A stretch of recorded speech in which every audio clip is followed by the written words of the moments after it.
Време е да ги проследиме најновите информации од Велес и регионот. Јас сум Катерина Нацева, а ова се настаните на денот. Локалната самоуправа на Кавадарци ќе субвенционира печење на ракија на плин место на дрва. Нов субспецијалист кардиолог во болницата за белодробни заболувања и туберкулоза Јасеново.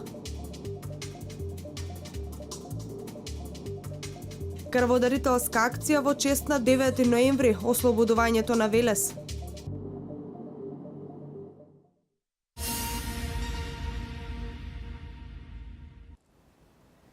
Во тек се градежни активности на неколку локации во општина Велес.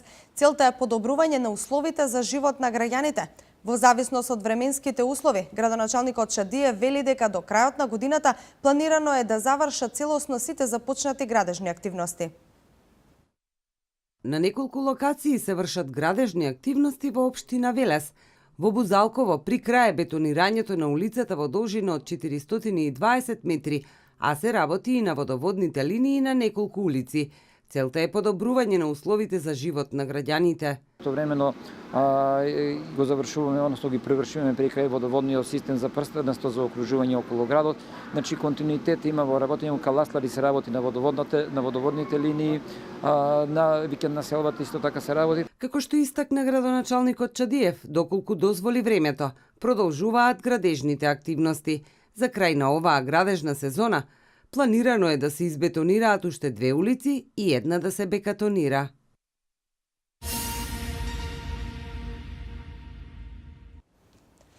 Локалната самоуправа на Кавадарци ќе субвенционира печење на ракија на плин наместо на дрва. Со оваа мерка 100% ќе им бидат покриени трошоците на кавадарчани кои ќе го сменат механизмот за загревање на казаните. Целта е намалување на загадувањето.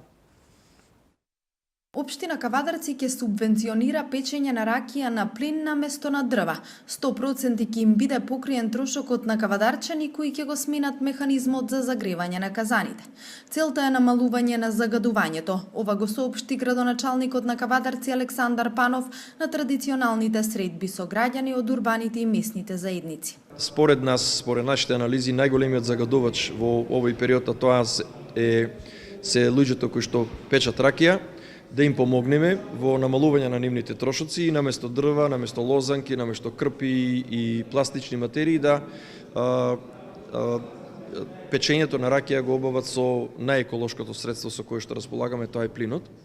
И мислам дека ова, доколку се повторува во континуитет неколку години и доколку ја стигнеме до еден поголем процент да луѓето го користат плинот за печење на ракија, тогаш мислам дека ќе постигнеме многу мало или ниско ниво на загадување во градот, нели она што ние како локална самоуправа и како граѓани можеме да го направиме. Панов соопшти дека ваквата мерка ќе се донесе веќе на наредната седница на Советот на општината, која треба да се одржи на 15 ноември.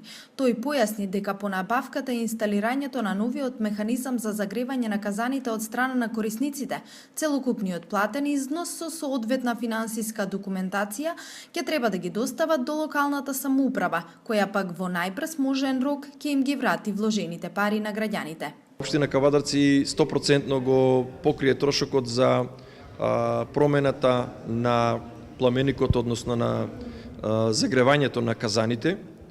Целиот оној механизам за загревање на казаните, како и полна плинска боца кој што тоа ќе го регулира, ќе биде субвенционирана од страна на локалната самоуправа Кавадарци. И тоа ќе го донесеме како мерка на наредната седница, која што ќе биде до 15 ноември. Целокупниот износ после набавката од страна и инсталирањето од страна на корисниците со соодветна финансиска документација треба да се достави до локалната самоуправа, а ние во најбрз можен рок ќе им ги вратиме овие пари.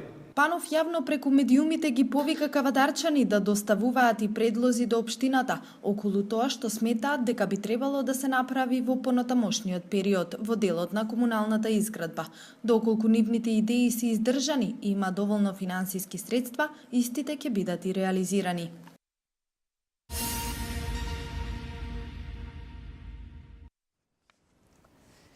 Нов субспецијалист кардиолог започна со работа во болницата за белодробни заболувања и туберкулоза Јасеново. Зголемувањето на специјалисти и здравствени работници во болницата е со цел на времено и поквалитетно обслужување на пациентите. Валентина Михайловска ги има деталите. Нов субспецијалист кардиолог од неодамна работи во специјалната болница за белодробни заболувања и туберкулоза Јасеново, заедно со субспецијалистот пулмо-алерголог, кој работи во оваа здравствена установа. Се овозможува диагностика и третман на повисоко ниво, вели директорот на болницата доктор Гоце Бузалков. Да ги третираме, да ги диагностицираме и лекуваме. Сите оние кои што се веќе за вистинско терцијарно ниво ги пратиме во Скопје, меѓутоа потпуно обработени и спремни за понатамошен третман во тие високо квалификувани здравствени установи. Решение за работа во болницата во Јасеново добија сите оние кои досега работеа преку договор на дело. Моментално, 6 лекари ги обслужуваат пациентите. Оваа година ќе биде импозантна бројката на амбулански случаи. Моментално е околу 5000, денес баш 5000 од пациент за амбулански зборуваме, што значи дека ќе имаме уште околу 1500-2000 до крајот на годината и имаме околу 1000 болнички третирани пациенти. Целокупната апаратура во болницата е во функција, а неодамна беше набавен нов биохемиски анализатор.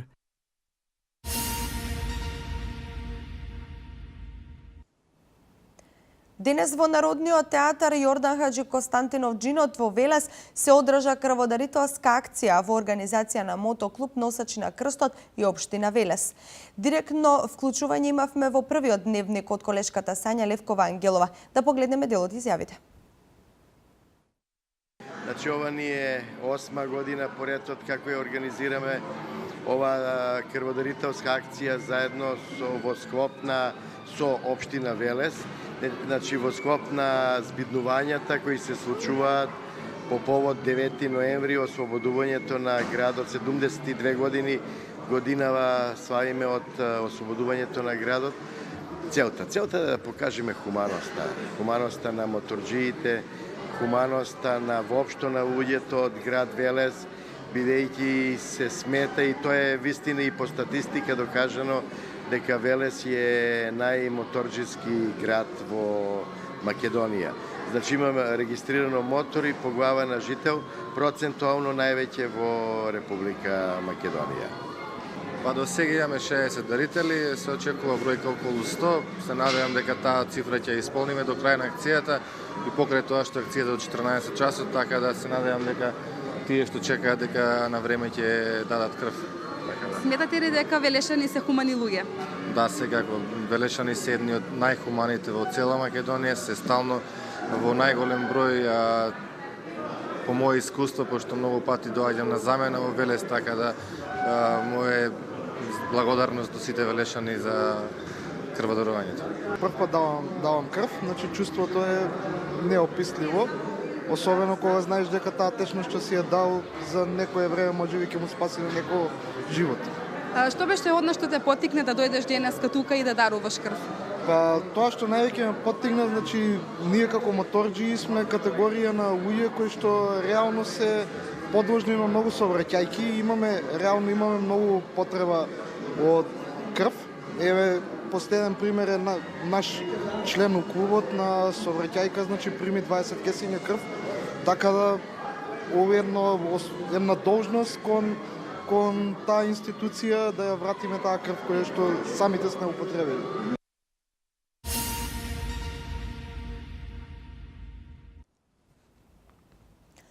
Според мислењето на експертите, вклученоста на младите во политиката има позитивно влијание. Основниот концепт во една држава е да се задржат сите демократски постулати. Според Андова, токму младите се тие кои што треба да внесат новини, да дадат позитивни предлози и на тој начин да бидат директно вклучени во креирањето и спроведувањето на политиката. Младите се почесто се дел од креирањето на политиката и вклученоста во истата. Како еден од клучните фактори во развојот на едно општество, тие се активно вклучени во спроведување на политиките, независно на која политичка опција се приврзаници. Според мислењето на експертите, вклученоста на младите во политиката има позитивно влијание. Основниот концепт во една држава е да се задржат сите демократски постулати, а сите тие демократски постулати се задржуваат, според моје мислење, токму од делот како размислуваат младите. Значи, мислам дека тие се тие кои што треба да внесат новини, тие се тие кои што ги внесуваат новините, тие се тие кои што даваат предлози, идеи. За нив е тоа сето тоа битно и мислам дека позитивно треба да гледаме кога младите баш и се вклучуваат во сите тие политички кампањи, да речам, и општо во политиката, и општо во политичките партии. Предходните познавања во делот на политиката се исто така неопходни, вели Андова. Многу е важно младите да знаат што сакаат кога се вклучуваат во политиката. Поголемите политички партии работат на запознавање на младите со делување со што значи партијата, што значи политиката. Значи политиката не е само партија. Политиката е начин на делување, начин на живење во едно општество. Мислам дека тоа многу добро го знаат и ги запознаваат и многу е битно средината во која што сето тоа се случува. Значи сите тие позитивности првен да се нагласат, што би рекла јас, да се направи една свот анализа, сигурно и оттаму и произлегуваат сите тие работи и мислам дека се запознати и мислам дека имаат една добра контура за понатаму. Одлуката останува на младите, потенцира Андова, дали ќе бидат вклучени директно во креирањето на политиката, во спроведување на одлуките или едноставно ќе ги проучуваат сите тие темели кои што се ставени во развојот на политичката мисла во современи услови.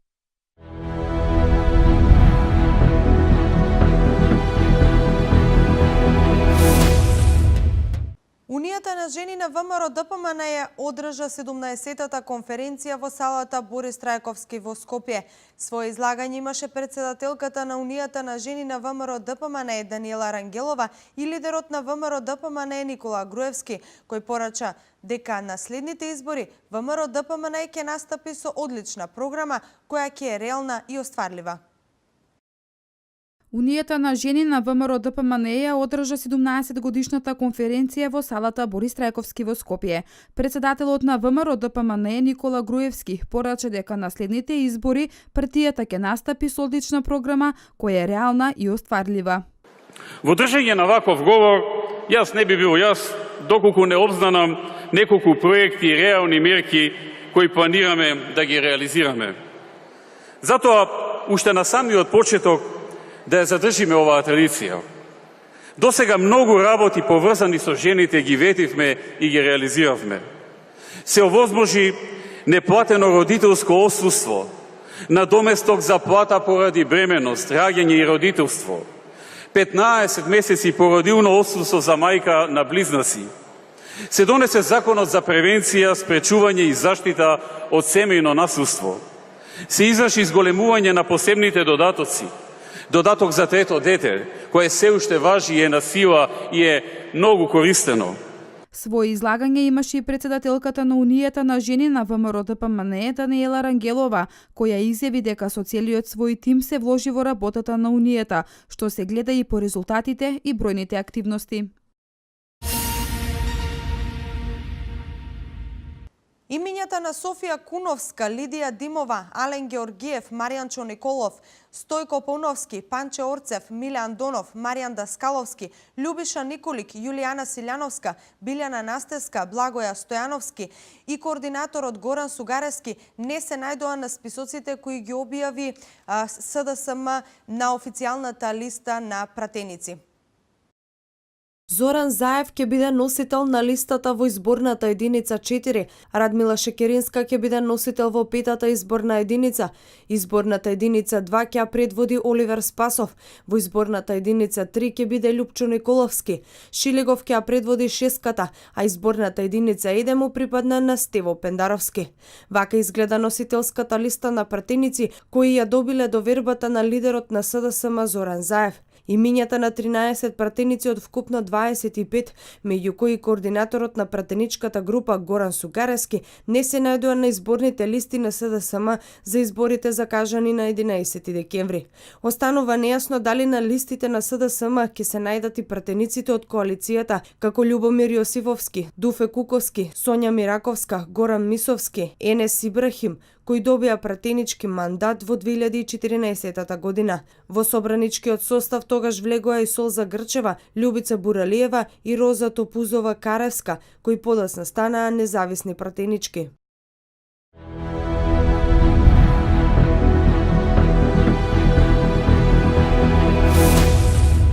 Соботка со благодарност до Димитриев за македонската улога во мигрантската криза. Стратешки интерес на Народна република Кина е трговскиот суфицит што го имаат со делот од Источна и Централна Европа да го намалат преку инвестирање во изградба на инфраструктурата, туризмот и во прехранбената и земјоделската индустрија во земјите партнери од регионот. Ова е заклучокот од петиот состанок на шефовите на владите на 16 централно-источно европски земји, меѓу кои Република Македонија со Кина. Вести од Македонија. Премиерот на Чешката република Бохуслав Соботка утринава на средба со председателот на македонската влада Емил Димитриев му се заблагодари за улогата на Република Македонија во мигрантската криза, како земја која беше клучна за спречување на бегалскиот бран долж западно-балканската рута. Од кабинетот на премиерот информираат дека Димитриев на средбата со неговиот чешки колега еден од главните акценти бил ставен на македонската улога во справување со мигрантската криза. Исто така била истакната поддршка од Чешката република на Македонија во делот на интеграциите на земјата во Европската унија и НАТО. Според кабинетот на председателот на македонската влада, од чешка страна било посочено дека на Македонија се гледа како на земја што може да биде кредибилен партнер на Европската унија и во тој контекст Димитриев и Соботка размениле мислења и искуства за тоа како да се помогне во делот и на евроинтеграциите и во делот на економијата и привлекувањето на странски инвестиции. Доцна попладне во премиерот Емил Димитриев и висока владина делегација во која се и вице-премиерот Владимир Пешевски и Никола Поповски ќе учествуваат на самитот на 10 земји членки од Европската унија плюс 6 балкански држави, меѓу кои и Република Македонија со Народна република Кина.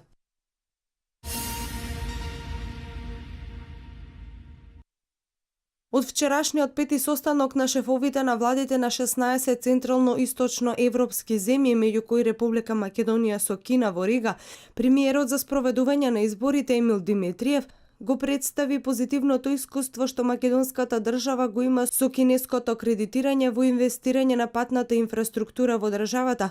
По состанокот Димитриев посочи дека имало плодни дискусии од сите присутни на самитот, при што представниците на земјите партиципиенти ги истакнале своите позиции и размислувања за унапредување на соработката со Народна република Кина. Од страна на кинескиот премиер беше искажана нивниот интерес, односно областите кај што сметаат дека можеме да дојдеме до конкретна соработка, тоа се соработката во делот на инфраструктурата, зашто и ние имавме дискусии и размислувања и конкретни предлози, понатака соработка во делот на туризмот и соработка во делот на така наречени зелени инвестиции. Сите тие области се прифатливи за нас како области за соработка. За одредени имаме конкретни проекти кои што сега ги кажавме. За одредени области сметам дека треба дополнително да направиме наши предлози кои што во иднина би можеле да бидат како основа за склучување договори и конкретна соработка со Народна република Кина.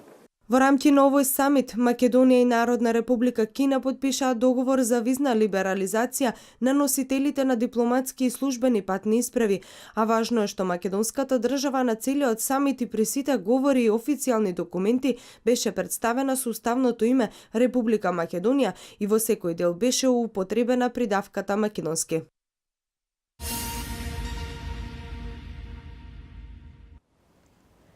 Србија и Кина се договорија од 1 јануари следната година граѓаните на Србија ќе можат да патуваат до Кина без визи и обратно, граѓаните на Кина ќе можат да патуваат до Србија исто така без визи. Според најновата анкета, Клинтон има поддршка од 48%, додека Трамп го поддржале 43% од анкетираните. Апсења за тероризам во Албанија и Косово. Уапсени 11 лица на кои им е изречена мерка притвор во трајање од 30 дена. Ова е свето денес. Од 1 јануари 2017 година Србија и Кина се договорија да воведат взаемен безвизен режим, а спогодбата беше потпишана на средбата на владините лидери на земјите од Централна и Источна Европа и Кина, која се одржа во Рига, соопшти Српското министерство за надворешни работи. Спогодбата предвидува лицата кои имаат обични пасоши на Република Србија и на Кинеската Народна Република да бидат ослободени од задолжително вадење виза за престој до 30 дена.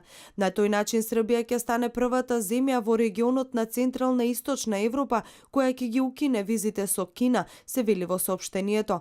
Српскиот премиер Александар Вучик, кој учествува на средбата во Рига, изјавил дека од 1 јануари следната година граѓаните на Србија ќе може да патуваат до Кина без визи и граѓаните на Кина ќе може да патуваат во Србија исто така без визи.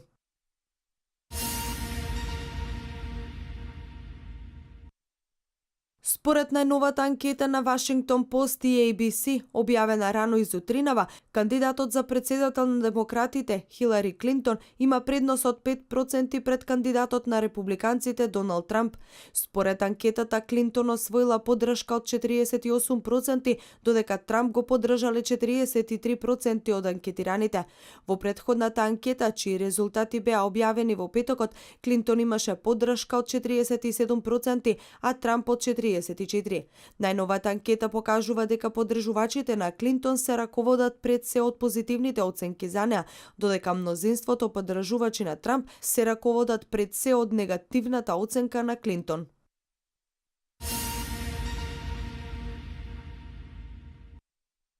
Албанската и косовската полиција вчера спровеле акции во кои се уапсени 11 лица поради тероризам. По повеќе месечната истрага во која биле вклучени и полициите на соседите, како и други европски земји, во Албанија уапсени се 4 лица, меѓу нив и еден лекар, додека во Косово 7 лица. Акцијата била спроведена во раните утрински часови во саботата. Уапсените се дел од поширока мрежа во Косово, Албанија и Македонија, кои помогнале во регрутација на млади за да и се придружат на терористичката групација Исламска држава, јави тиранската телевизија Топ Чанел. Според албанската полиција има доволно докази за четворицата уапсени во Албанија, двајца од Скадар и двајца од Пешкопеа на возраст од 30 до 46 години. Електронското издание на приштинскиот весник Експрес синоќ јави дека основниот суд во Приштина на 7 уапсени им одредил мерка притвор во трајање по 30 дена. Уапсените се од Урошевац, Призрен и Косовска Митровица, а во нивните домови полицијата пронашла доволно докази.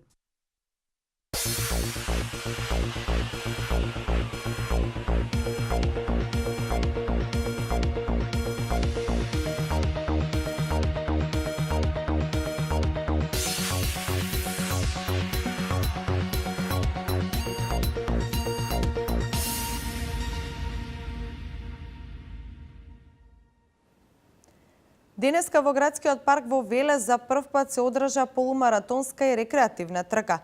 На оваа трка покрај учесници од Македонија имаше учесници од останатите држави.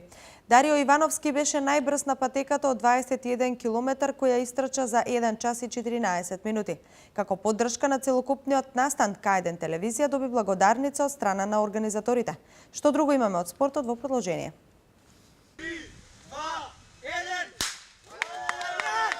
Во градскиот парк во Велес се одржа полумаратонска трка во организација на Советот на млади на општина Велес во соработка со група граѓани. Настанот е во рамки на чествувањето на денот на ослободувањето на Велес 9 ноември. Полумаратонската патека најбрзо ја истрча Дарио Ивановски од Скопје за 1 час и 14 минути. Чувството е прекрасно, како и секогаш. Не ми е овој најдобар резултат. На Скопски маратон го направив најдобар резултат 11:14. Овој го трчав баш како тренинг. Гледав да се повлечам јас првите 10 километра и после да го завршам полумаратонот со мојот тренер Игор Јакимовски. Организаторите задоволни од тоа како помина првата полумаратонска трка во Велес. Очекувањата се дека овој настан во иднина ќе прерасне во традиција. Реално нашите очекувања беа надминати. Имавме повеќе од 300 надпреварувачи кои сите успешно го завршија полумаратонот на 21 км и рекреативниот на 5 км. Така да целта на овие настани е подигнување на свеста како кај младите, така и на сите велешани од потребата за спорт и рекреација. Како за прв пат, значи, сме презадоволни, верувам дека и тие што дојдоа во градскиот парк денеска, како надпреварувачите кои што активно учествуваа во трката, така и оние кои што не бодеа, верувам дека си помина преубаво. Ми се погоди времето, значи како за ноемвриски ден беше преубаво. Освен полумаратонската трка се одржи и рекреативна трка на 5 км. Покрај останатите учесници, на оваа трка се придружи и градоначалникот Славчо Чадиев, кој вели дека Велес бил од секогаш град на спортот, а општина Велес секогаш е тука да ги поддржува ваквите настани. Меѓувреме се покажа многу исправен потезот што го формирава Советот на млади, кој што е иницијатор на една ваква голема манифестација, која што гледам дека има афинитет да прерасне во нешто повише од ова, да прерасне во традиционален маратон во нашиот град по повод ослободувањето. Најстариот учесник на полумаратонската трка беше 68-годишниот Гого Ивановски, а најмладиот учесник е 6-годишниот Јордан Петков.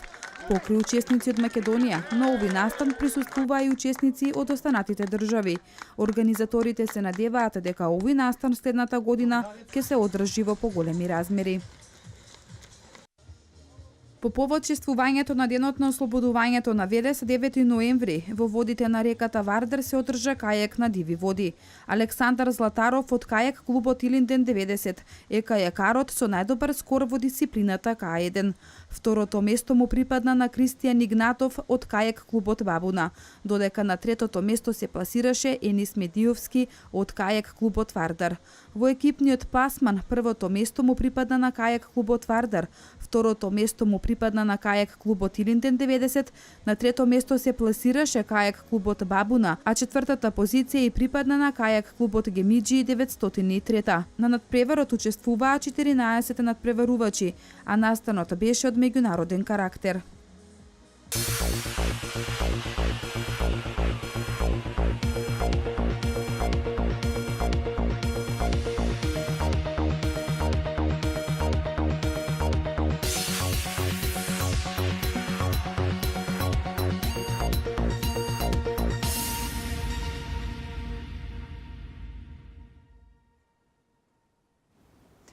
Денес имавме променливо и облачно време со сончеви периоди. Најавата на метеоролозите вели дека во вечерните часови ќе имаме услови за локален дожд со слаб интензитет. Ќе дува слаб до умерен ветер од јужен правец. Дневната температура се искачи до 21 степен.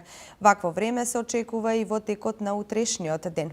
Ова беше последната информација во ова издание на Дневникот на К1 телевизија. Јас ви благодарам за вниманието. Од мене пријатно.